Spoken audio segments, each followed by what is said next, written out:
السلام عليكم ورحمة الله تعالى وبركاته. مرحبا بكم في قناة مات فيزيك اون بوش. في هذه الحصة إن شاء الله سأقدم لكم موضوعا خاص بمادة الفيزياء والمتعلق بدرس الحركة، والذي يهدف إلى إيجاز أو إجابة عن بعض التمارين المتعلقة بهذا الدرس. إذا في المستوى بطبيعة الحال جداء مشترك علمي.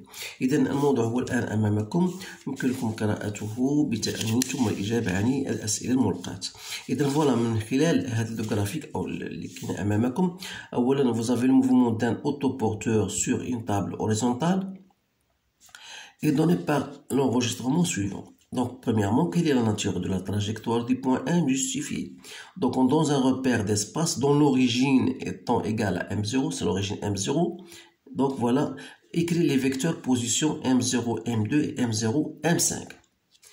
Déterminer la vitesse moyenne entre M0 et M6, représentée en choisissant une échelle convenable les deux vecteurs V2 et V5 au point respectivement M2 et M5. Quelle est la nature du mouvement du point M? Justifier. Écrire l'équation horaire du mouvement. Si on choisit l'origine des temps, bien sûr, le point M0. Même question, si on choisit l'origine de temps M3. On vous donne l'intervalle de temps bien sûr 60 مليسكوند.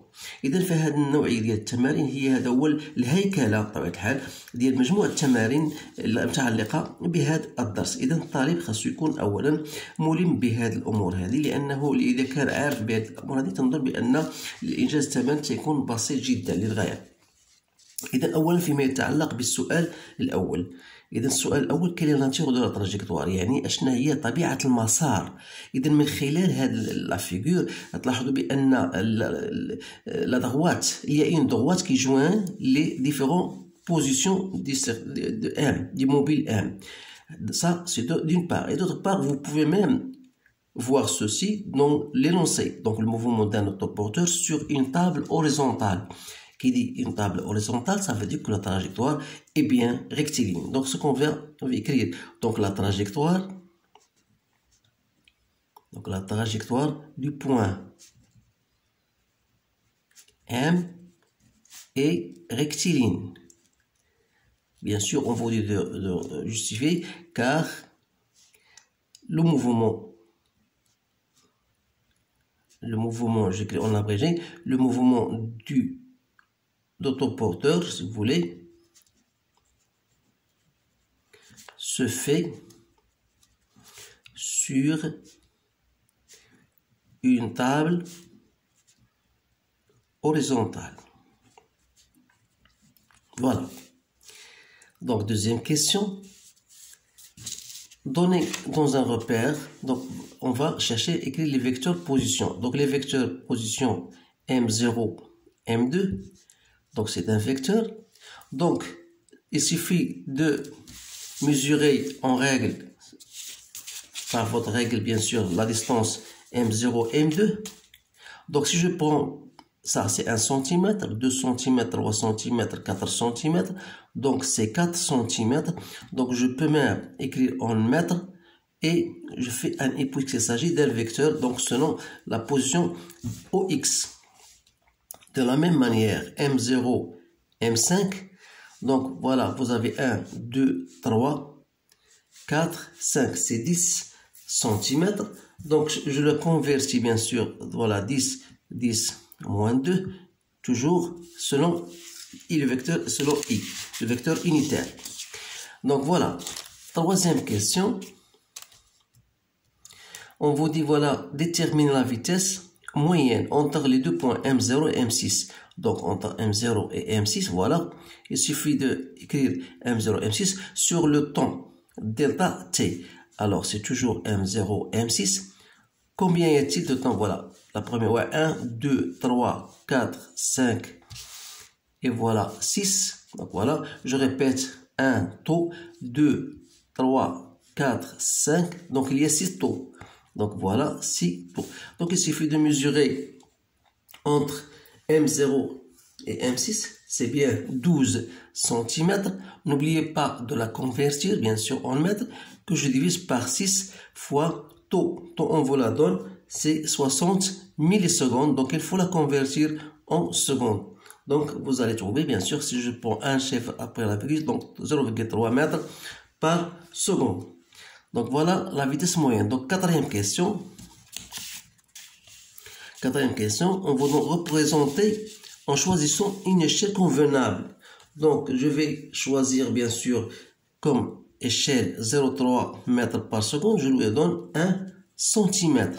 Alors, la vitesse en 2, donc je vois là le 2, donc je vois là le vecteur vitesse en M2, donc je prends 1 centimètre, voilà V2. Et en 5, voilà 1 centimètre, donc voilà V5. C'est bien ça. Donc maintenant la question numéro 5. Quelle est la nature du mouvement? Donc, vous remarquez bien sûr que d'après les vecteurs vitesse, si je vous cherchez les vecteurs vitesse en instantané, en 2 et en 5, ce sont des vecteurs vitesse constants, c'est-à-dire que la vitesse, on a une vitesse constante, et en plus de ça, la trajectoire est rectiligne. إذا عندنا كما قلت عندنا السرعة ثابتة والمسار فهو أفقي، وبالتالي يمكن القول بأن الموفمون أو الحركة فهي حركة مستقيمية منتظمة، بمعنى on dit que le mouvement de M est rectiligne uniforme. Voilà. الآن غادي نوصلوا لا sixième question. l'équation horaire. Donc l'équation horaire donc خصك تحفظها على الأقل، فهي عبارة عن دالة تآلفية، هي donc V de T plus X0. إذا الإشكال فين تيكون؟ comment on va déterminer X0? Donc X0, voilà. Qu'est-ce que vous allez faire? Donc si je choisis l'origine des temps égale à M0, donc j'écris 2 points. Donc je vais écrire voilà l'origine des temps ici. Mais l'origine d'espace, c'est bien égal à M0. Donc M0, M0, c'est 0. Donc je vais écrire donc tout simplement que X de T égale à V de T. Sachant que la vitesse égale à 0,3. Donc voilà l'équation horaire du mouvement. Mais si je choisis l'instant T égale à 0 au point M3, dans ce cas, je mets le deuxième point, voilà, M3, et je mets l'origine des espaces qui est égale à M0. Donc, d'après notre figure, M0, M3, 1, 2, 3, 4, 5, 6, c'est-à-dire 6 cm. Donc, je dois la convertir en mètres, voilà, et je dis, voilà, tout simplement, que j'aurai X de T égale à quoi? Égale à 0,3 fois T plus 0,06. Voilà l'équation horaire du mouvement. إذا اللي تيهمنا في هذا الأمر هذا بالنسبة للطلبة هو خاصك تعرف كيفاش تقلب على هاد X0، لأن X0 أغلبية تيغلطوا فيها.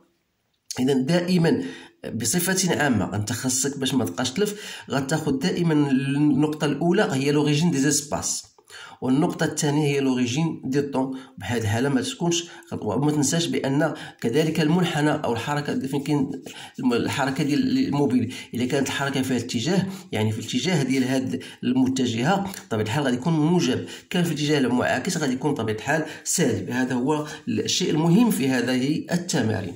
إذا ما بقى لي إلا أن أشكركم على انتباهكم، أتمنى لكم حظا سعيدا، والسلام عليكم ورحمة الله تعالى وبركاته.